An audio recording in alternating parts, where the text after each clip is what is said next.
Hey guys, it's Camus here in another edition of Chess Beauty. Big hello to Steve Farmer as he sips his coffee. Yes, so this was the position we left you with, and it is white to play and draw. It looks kind of grim for white. He's got a material deficit, and these pawns look very dangerous. And so, anyway, take a stab at it. How does white draw? Okay, this is a composition by Bondarenko and Kavokin from 1954, and it's very nice. Okay, so the key idea, if you find the key idea, then the rest of it will be self-explanatory. Key idea is king to g6, and the idea of this move is it threatens mate in two directions, by either rook to c2, which would deliver mate next move, or by king to f7, which threatens mate by rook to h2. And this is the fundamental drawing idea in this composition. So in this position, black has a number of insufficient tries. If he tries king to g8 here, blocking the rook check, or avoiding the rook check on h2, then we have this mate threat, king to f8,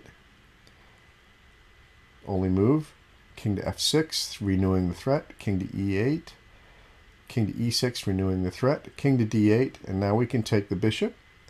e2 is pretty much his only try, but after king to d6, d3, rook to h1, we're threatening mate again, so the king has to come back, e8, king to e6, king to f8, king to f6, king to g8, rook to g1 check, king to h7, rook to h1, king to g8, rook to g1, king to f8, rook to h1, and we have a draw.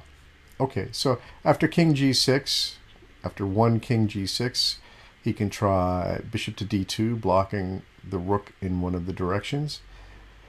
But after king to f7, he's got this other mate threat on h2.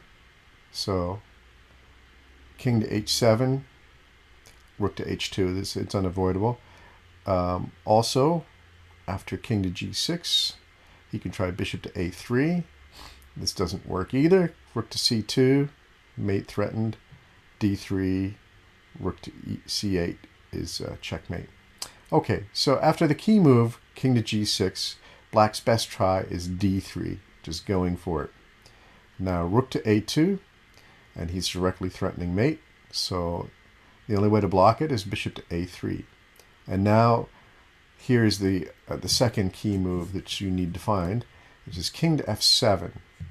Now here, black can completely lose here by playing e2, which is not good because after rook to a1, mate is virtually unstoppable. He has to queen. Well, he doesn't have to queen, but this is about as well as he can do here. Rook takes e1, bishop to c1, rook takes h1, check, bishop h6, rook takes h6, mate. Okay, so after king to f7, much better than e2 is d2 because it guards c1. It allows the bishop to land there and block the checks. So rook to a1, and we're threatening mate again. So the bishop must block. Oh, incidentally, in this position, after bishop to c1 here, rook to a8 does absolutely nothing. So it's not a worthy try. And now the white king just goes back, king to g6. And now mate is threatened again, this time on a8. So the bishop must block. Now king to f7, threatening mate on h1. And so the bishop must block. King goes back to g6.